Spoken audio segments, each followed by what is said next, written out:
Here's my first act of rebellion. Hitting publish on the first episode of this podcast, I had recorded it 3 times, deleted it twice, sat with my finger hovering over the button for what felt like an hour. Not because I didn't know what to say, but because saying it out loud where people could hear it, where women I knew would listen, that felt terrifying in a way I couldn't quite name, exposed, vulnerable, and like an imposter. And here's the thing about imposter syndrome. Real imposters don't feel it. The fact that I was questioning whether I had the right to speak, that I was worried about being seen as too much or not enough, that's not imposter syndrome. That's what happens when you've been hiding your real self for so long that showing up really feels like a lie. For years, I've been writing under a pen name, safe, hidden, where I could explore who I was becoming without anyone watching. But this starting the joy shift, using my real name, talking about my story, the settling, the waking up, the messy middle of becoming someone different, that meant being seen. And being seen meant to me being vulnerable. It meant other women knowing I struggled too. I lost myself too. I spent decades being who everyone else needed me to be. The guilt was immediate. Who do you think you are? What makes you qualified? What if you're wrong? What if no one cares? But underneath that guilt was something else, something I couldn't ignore. Other women needed to know their story was mine too, that they weren't alone in this, that someone understood what it felt like to wake up one day and realize you'd built a whole life around everyone else's needs. So I hit publish, not because I felt ready, not because I had it all figured out, but because hiding felt worse than being seen. That small choice, showing up, being vulnerable, serving women who needed exactly what I needed, changed everything. And if you've been listening to the past few weeks, you've done the deep work. You've named the permission trap. You've looked at who you used to be. You understood the messy middle. And now you're probably wondering, okay, but what do I actually do? That's what today is for. Welcome to the Joy Shift. I'm Kiley Suarez. Let's talk about small acts that change everything. By the end of today, you'll understand why small changes work better than big ones. You'll have a simple framework to find time for yourself and walk away with 3 things you can try this week. Not theory, real stuff. The exact approach I used to go from hiding my writing to publishing 5 books and launching this podcast. And here's what matters. I did all of this while still running the practice, while still showing up for my family, while still being the responsible one. You don't have to choose. You can have both. That's the whole point. And look, I built this show for women over 40 because that's when I finally woke up to what I'd been doing. But I'm hearing from women in their 20s and 30s, my daughter, my nieces, their friends. Turns out that achievement trap doesn't wait for your 45th birthday, 50th, or even 60th. So, whatever you are in this journey, if you've been putting everyone else first for years, you're in the right place. We've spent the past episode doing deep internal work together, excavating who you are beneath who you've been. And that work matters. But now it's time to translate that inner shift into outer choices. Small, steady rebellions that signal this is changing. Let's talk about why most advice about changing your life is completely wrong. It says if you're unhappy, make a big change. Quit your job, leave your marriage, move to Italy, blow it all up. And look, if that's your thing, great. But for most of us, that advice is terrifying because we're just not thinking about ourselves. We're thinking about the mortgage, the kids, the aging parents, the partner, the career we spent 20 years building. So when someone says burn it down, we think, are you crazy? And then we do nothing. We stay stuck because if the only choice is blow everything up or stay the same, we'll stay the same every time. Here's what I learned. The women who actually change their lives, they don't make one big move.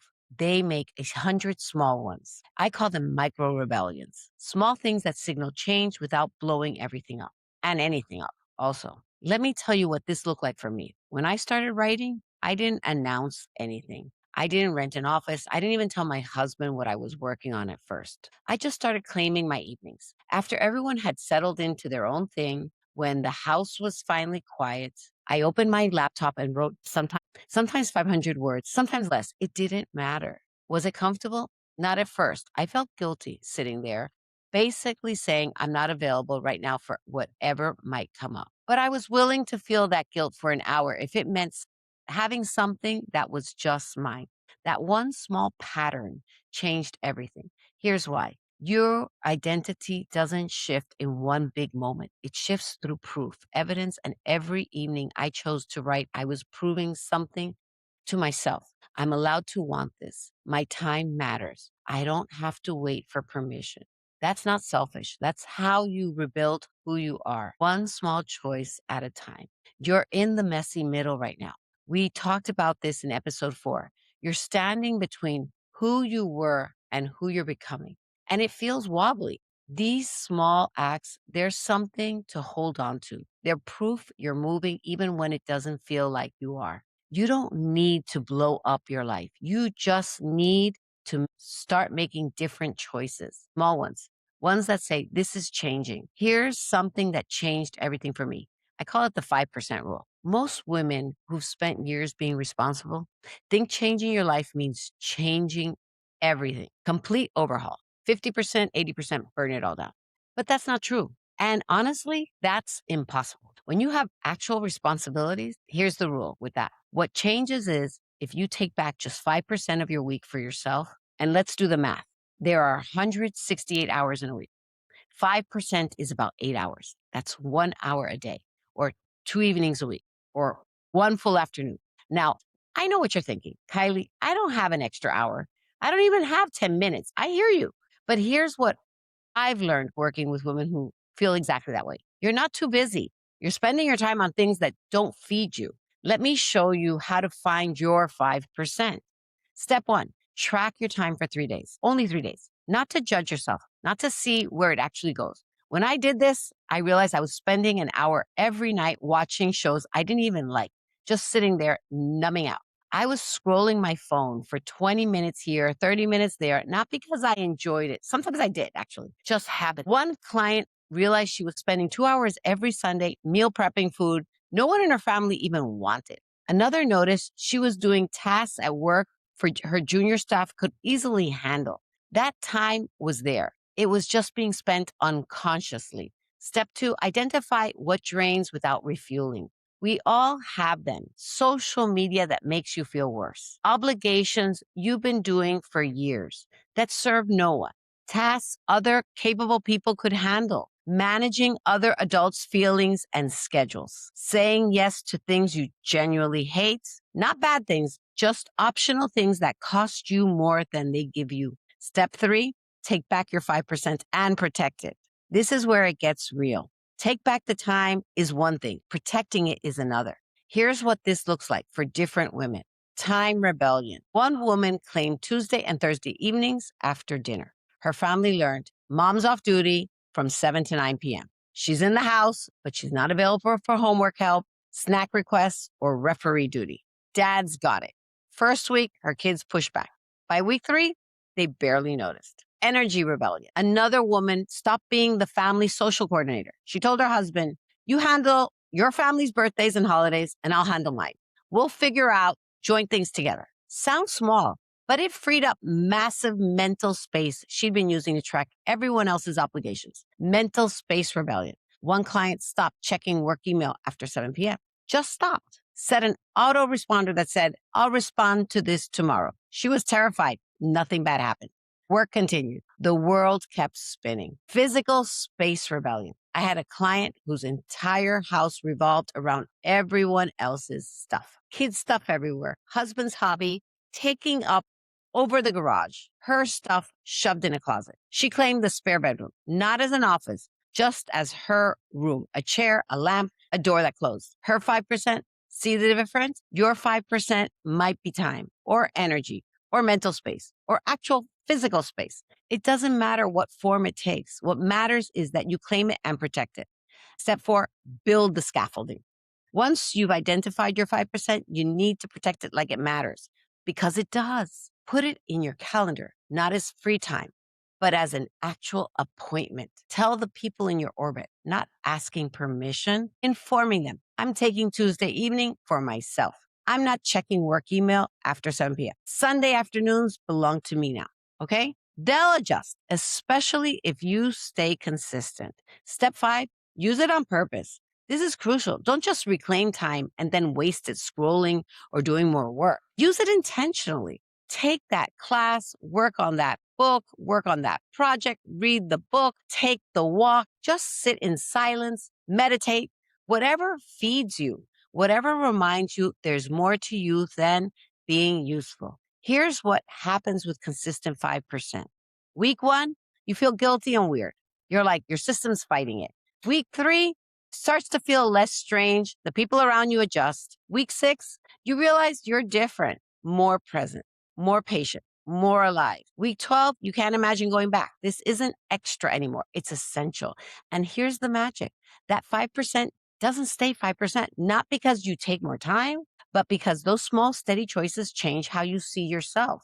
You start to believe I'm allowed to have needs. My life can expand. I don't have to choose between being responsible and being myself. That belief changes everything. Now, let's talk about what happens when you start choosing yourself and the guilt shows up. Because here's what happens the first time you claim your 5%. You sit down to do your thing, and immediately I should be with my family. You block out time for yourself and you feel, what if someone needs me? You say no to something and guilt floods in. What will people think? Am I being selfish? Let me tell you something important. The guilt is not wisdom, it's training. For decades, you've been taught your needs come last. So when you finally choose yourself, your whole system panics. Not because you're doing something wrong, because you're doing something new. Here's what helps. Name it out loud. This feels wrong because it's new, not because it's wrong. Change the story. Instead of being selfish, try I'm refueling so I can show up better. Notice what happens then. The guilt will lie. Your life won't end. It'll get bigger. When you're standing in that guilt, borrow belief from me.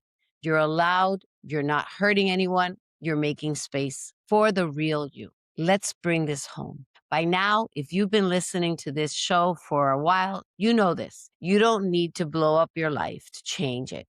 You don't need permission to matter. And you don't need to become a different person to feel like yourself again. What you need are small, steady choices that say, this is changing. So here's your homework. Track your time for 3 days. Choose one small rebellion this week, just one. And when the guilt shows up, say out loud, this feels wrong because it's new, not because it's wrong. Now, I know some of you have been doing this work alongside these episodes, and some of you are thinking, I know what needs to change. I just don't want to figure it out alone.